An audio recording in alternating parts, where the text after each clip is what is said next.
In this video, I'm going to demonstrate how to connect a MOTU AVB audio device to the Avid S3L digital audio console. This is something that many have wanted, but I know that when I looked for information on the subject, I wasn't able to find it. Thanks to some hints in the Avid forums, I've been able to develop and simplify the process enough that I now feel comfortable sharing it with you. Although I will be using quite a bit of hardware and software to make this demonstration possible, the only hardware you will need to test this out yourself is an AVB audio device. If you require redundancy in your AVB network, though, you'll also need to purchase an AVB network switch, such as the PreSonus SW5E. When the S3L was released, it was billed as a modern console using the modern Ethernet networking protocol AVB. AVB was designed as an open standard to enable compatibility across different hardware and software platforms, and in many ways it fulfills exactly that goal. When I purchased the S3LX for events, I was hoping and expecting that it would work with other AVB devices. Unfortunately, just because the AVB protocol is open, it doesn't mean that every aspect of the protocol is implemented by everyone. In the case of the S3L and MOTU devices, a core reason they don't talk to one another is that the S3L utilizes 32-channel AVB streams, whereas the MOTU supports only 8-channel AVB streams. I don't know the reason for the 8-channel stream limit by MOTU, but I can imagine it's based on hardware cost and/or thermal limits. To enable the S3L to speak 8-channel AVB streams, the E3 engine must be reconfigured so that it supports 8-channel AVB streams in addition to the default 32-channel streams. The change is simple, and I will demonstrate it shortly. After reconfiguring, I will use the AVB util command of macOS to manage the patching of the MOTU device. I talk about the AVB util on my slowly expanding wiki, where I'm documenting information about AVB and the Avid S3L. I've also released a video on redundant recording with the S3L, where I cover this tool. In this video, though, I'll cover only what's necessary to make the setup work. Although the steps I will demonstrate are relatively easy, none of this is officially documented by Avid, so I encourage you to be careful if you try this yourself. Please understand that what I'm going to show you is neither endorsed nor supported by Avid. For the demonstration today, I'll be working with the following hardware: an Avid S3LX, 2 Avid Stage 16 stage boxes, a MOTU Stage B16, and the PreSonus SW5E AVB switch. I have the S3L wired up with the 2 Avid stage boxes in a redundant loop to ports A and B on the E3 engine. The MOTU Stage B16 is connected to the engine by a PreSonus SW5E AVB switch, which is connected to port C of the engine. The S3 console and MacBook Pro for recording are also connected to the switch. I'll be sending 48 channels of audio, 16 to each stage box. Some of the channels will appear silent, but they're actually talkback signals from the band or various things, and they're just used rarely. In general, though, I want to demonstrate with enough signals to make this comparable to most real-life situations. Within the S3L, I'll be downmixing the drums, band, and vocals to 3 separate stereo groups. I'll also send a copy of each of these groups, along with a main mix, which contains some additional compression, to each of the stage boxes, so I can verify correct output later. Before I make any changes to the configuration of my E3 engine, I want to verify that the 2 Avid stage boxes are working. I'll run a quick sound check by sending audio to all the devices, checking that both inputs and outputs are working as expected. Obviously, the S3L will not process audio with the MOTU at this time, but I'll still include it in the testing. Alright, we're ready to start the sound check. Sending a bunch of signals. As you can see over here on Venue, I have the first 24 channels coming in. They're mostly here on the early channels, and we've got a few bits there at the end. The vocals are not coming in. Those are actually on the MOTU device, and that is not yet patched, so we'll get that done. As you can also see on the Pro Tools over here, I've got the left and right channels patched on the first stage box and on the second stage box.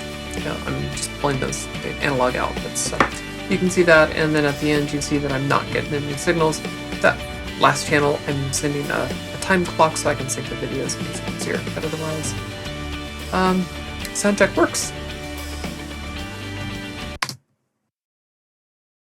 The E3 engine is actually made up of multiple computers, 2 of which are running embedded Linux. I don't have access to internal Avid documentation, so the diagram I'm showing is based on my best guess at this time. We'll be making changes to a configuration in the one running the Diamond platform, which, based on my research, manages the connections between the A to D converters and the AVB network stack. We'll be changing the configuration that announces the available AVB streams so that it instead announces 8-channel streams, 4 16-channel streams, in addition to the default 32-channel streams. Before we can change the AVB configuration of the E3 engine, we need to figure out the IP address of the embedded Linux host. To do this, you'll need to connect your computer to port C of the E3 engine. If you've already been doing recordings, you've already got this done. Once you're on the engine, open up the Options and Devices page. From there, we'll need to right-click on the engine. Here you can see the MAC address of the engine itself. The last 2 octets here, F7E0. So those are my octets for my engine. You'll need to write down your own. So once you've written those down, you'll need to open up a terminal window on your Mac machine. So let's open terminal, make it a bit bigger, and we're going to ping Diamond, and then those 2 octets, F7E0.local, in my case. So we now have the address. In my case, 169.254.12.234. So I'm now ready to change the E3 engine configuration so that it will be able to advertise the 8-channel AVB streams we need, in addition to the default 32-channel streams. First things first, I'm going to need to download a file. So I'm going to open a Chrome window, and the file we need to download is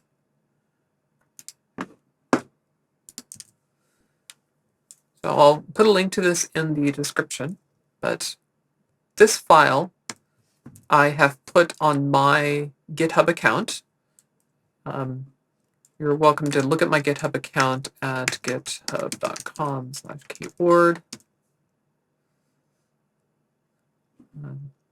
And the particular file is in my Avid S3L. So keyword Avid-S3L. Permanent. We're going to get the extended file. I went ahead and uploaded a copy of the original file in case somebody loses theirs, but you should never need this one. And in addition, the extended. We're going to download this extended file. And raw. And then right-click, save as. Let's stick it in my downloads. Save.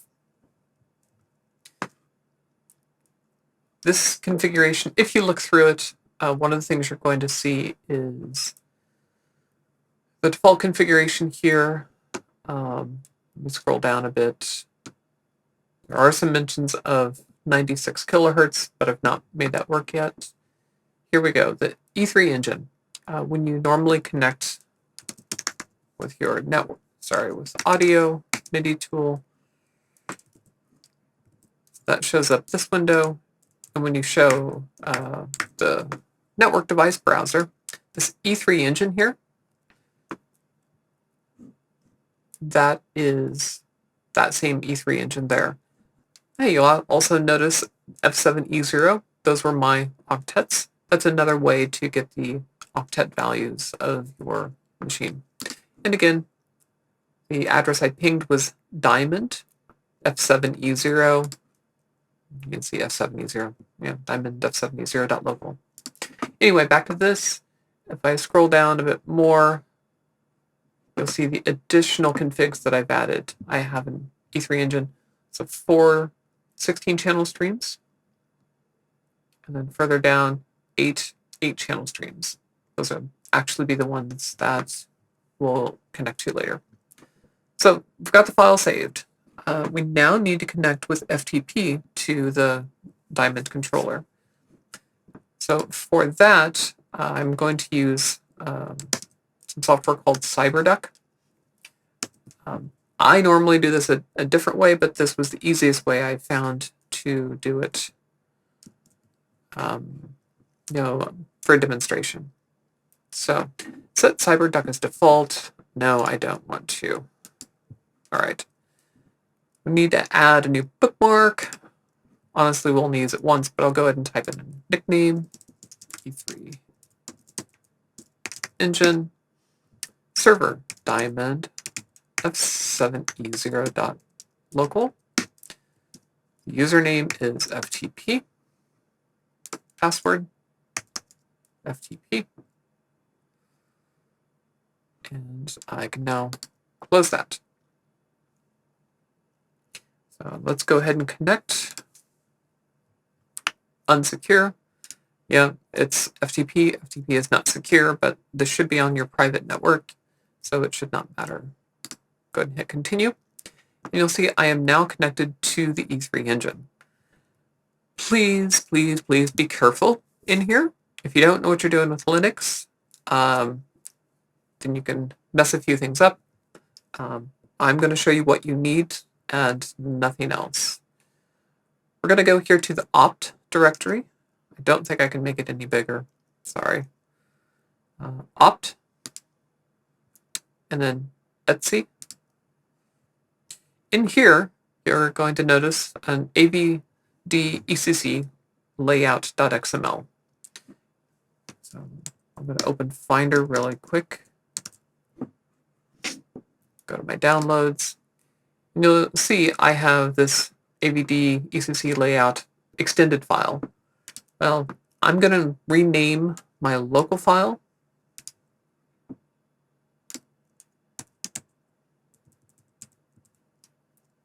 to AVD ECC underscore layout.xml, just like this one over here. This one within CyberDuck, I'm going to rename it and add today's date, so 2021-0214. Yes, I want to rename. I'm also going to rename this AVD ECC underscore layout.out.xml. This file is actually automatically generated, and if you want to regenerate it, you simply remove it. So I'm going to rename it, which is equivalent to removing it as far as the system is concerned, 2021-0214. And I'm now going to take the file that I downloaded, copy it over.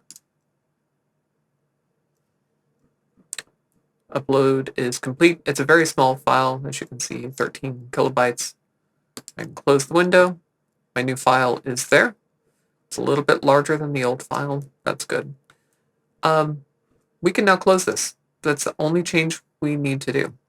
So I'm going to close, disconnect, and now I will come back over to Venue. System. I'm going to shut down my system. And then I will restart the system. So once I'm back, once I have Venue restarted, then we'll take this further.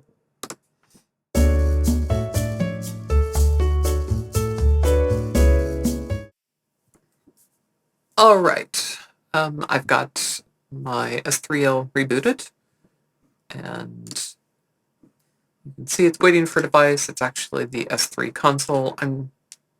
I can do everything without the console attached, so I'm not using it in this video. And we're in show mode. I'm going to leave Venue alone. And first thing I want to show you is over here.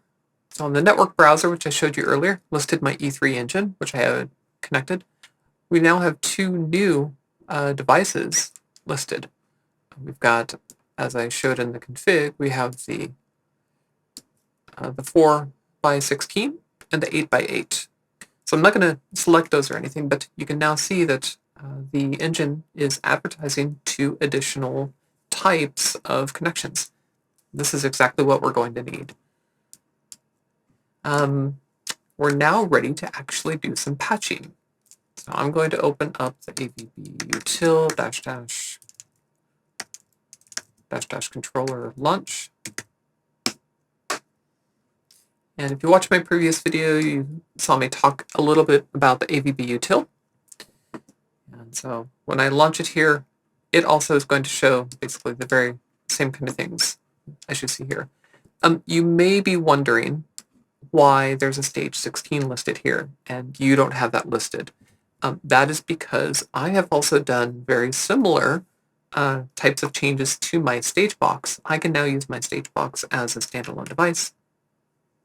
That's a future video. All right, in the configuration, we're going to need 8x8 channels. And let me open up the window and pull up the connection matrix. All right. So the connection matrix shows what the compatible connections are. And you'll now see down here on my MOTU stage B16. I better pull that up for you. Let me 169. This is my 16A. So let me get here to my B16. You'll see that I had already configured my B16 to accept 1 AVB input stream, which is 8 channels, and for it to have 2 output streams. So it's going to be taking in 16 channels of analog audio. So it needs to send out 16 channels of AVB streams. We're using 8 channel streams. So we need to have 2 8-channel streams to get 16 channels. That's why I have 2 selected here. And then for the opposite direction, there are 8 line outs. So I need 1 stream of 8 channels. So, and I've already done the patching up here. All the mics, all 16 mic inputs are mapped to the AVB output streams. And the AVB input stream up here, those 8 channels are mapped to the analog outs so that I can record those in the future. Okay, so that's all done. S3L supports 64 channels of audio. Each stage box supports 16 channels. 4 stage boxes times 16 channels, that's 64 channels. So what you can see here are all of the compatible audio streams. What we're going to need to do now is to patch the 2 output streams of the MOTU stage B16 so that they can be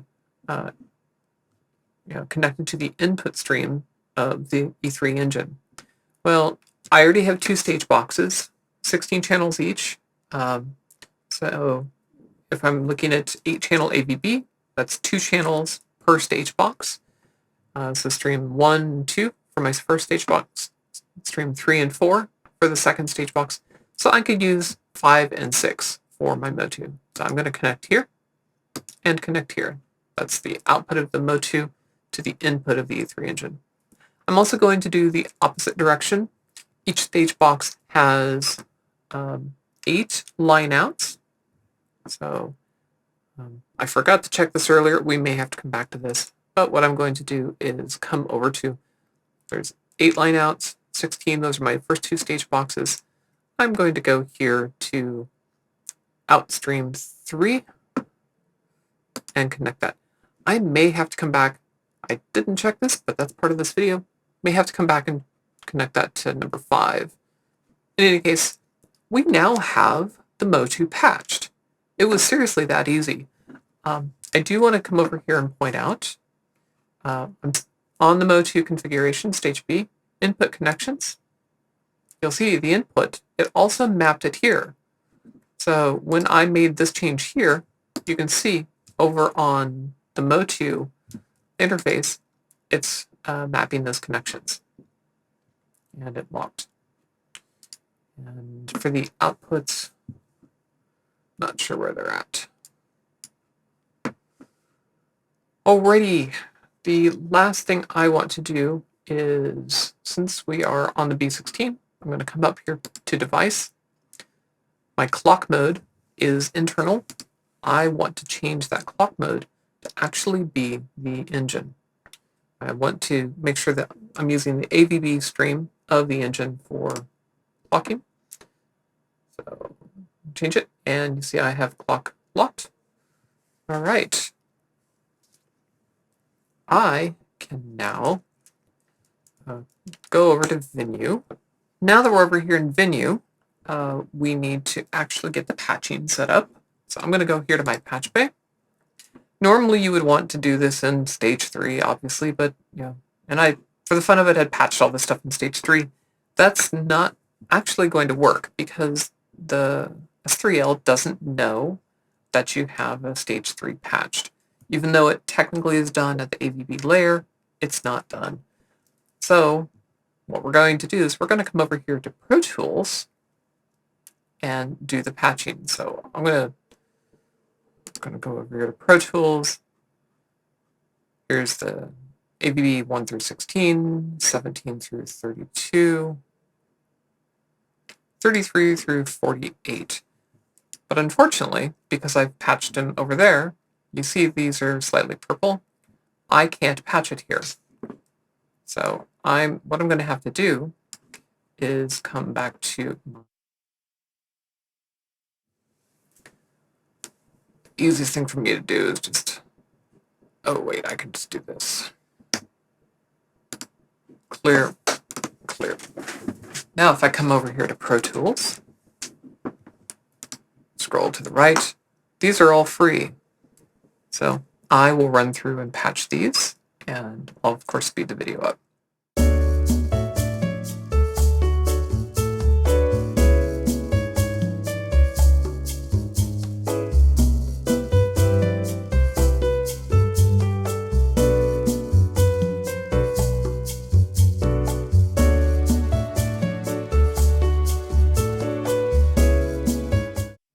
All right, so I can come back to my inputs. I can now start some music, and what do you know? We have a MOTU sending information into the S3L. How cool is that? I'd now like to show you how to record the signals. First thing I want to show you, let me start some music playing softly in the background.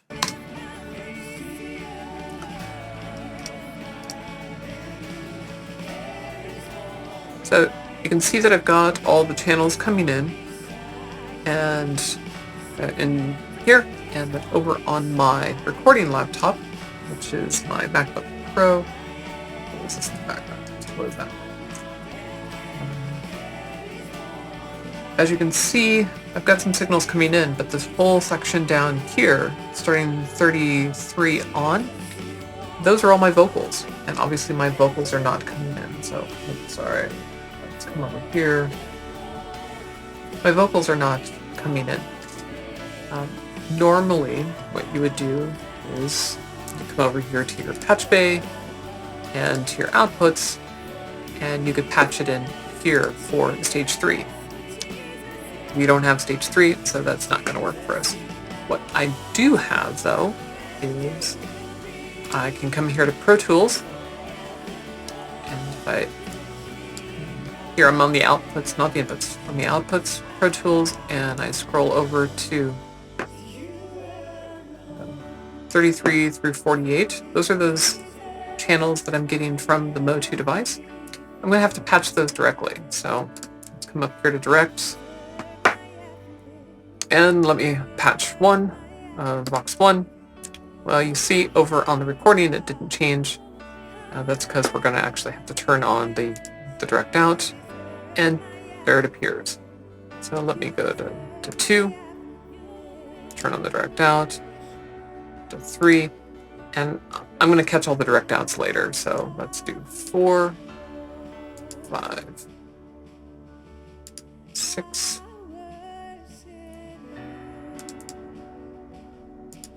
7, 8, 9, 10. Vauxhall. Speaker 1, 2, 3. And multi. Now I can come over to my inputs, grab all of those,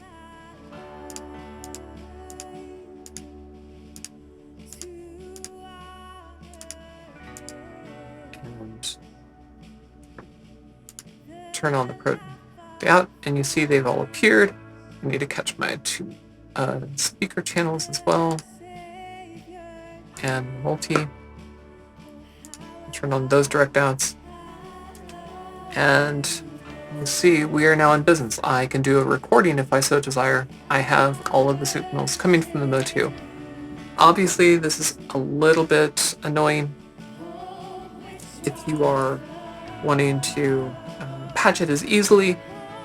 This is where having a spreadsheet or something where you really can work through your patch list. The other alternative is you just do straight diagonal recording, and you deal with the patching later, your reordering of patches in your DAW once the recording's done. So that is recording, and the next thing we want to do is outputs. So we want to configure the outputs of the MOTU. So I'm going to stop the music. So far I've shown getting the inputs from the MOTU device into the S3L and how to patch that and such. I've also shown the virtual recording of how you can record that out. You have to specifically select the outputs. Now I want to show actually controlling the outputs. This is one of the unfortunate things about using a third-party device. You can either use it for recording for the outputs, or you can use the actual outputs, but you can't do both at the same time. Well, you can, you're just going to record what you're putting to the outputs. In any case, let me show you. I'll start by sending some stuff over here. In Venue, you're going to see that I have the vocals. They're coming in, but I've got them going to a mute group. But down here on this machine, you're seeing I have them patched into that third. So let me really quick flip over, just show again. I've got them patched here. The output of the stage B16 is going into the engine, and then from the engine, numbers 5 and 6, that would be equivalent of where those vocals are coming back out. Well, number 5, I have patched to that stage B16 input, which you can see over here, stage B16 input. Those are all routed to the analog out, and that's what I'm recording over here in Pro Tools. So you may say, well, wait, if you've got them all muted, why is it showing up?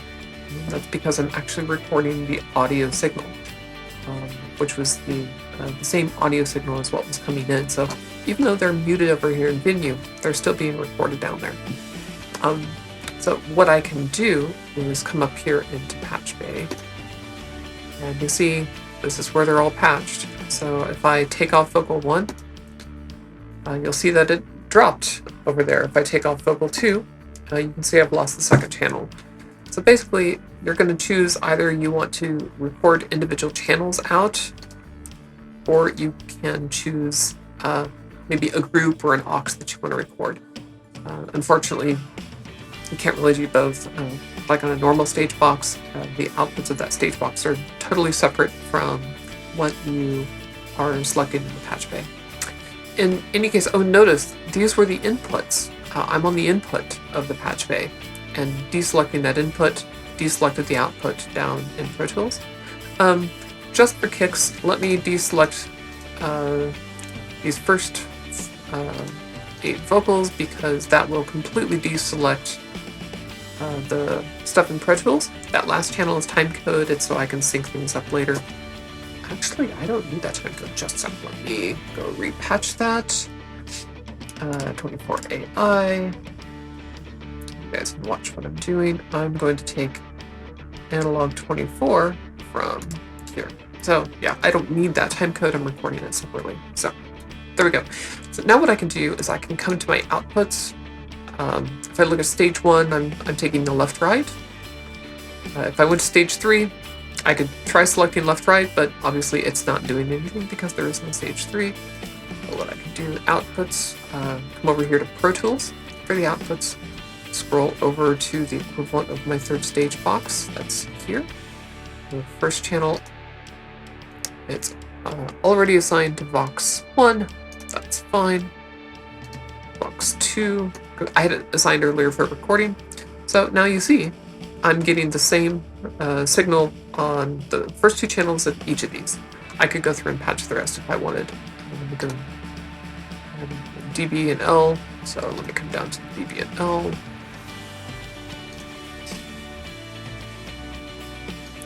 It's 8 channels, so I can assign those. And there's nothing coming on the Vox right now, apparently. But it's actually matching the same on all of those, which I haven't set the direct out. I haven't turned it on.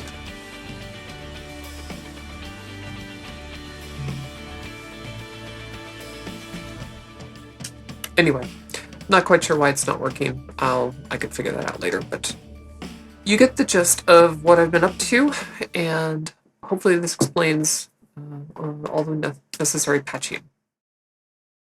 Some of the limitations of using the Avid are that it has a limit of 64 channels. This limit will not change whether you have the stage boxes or third-party stage boxes mixed in or not.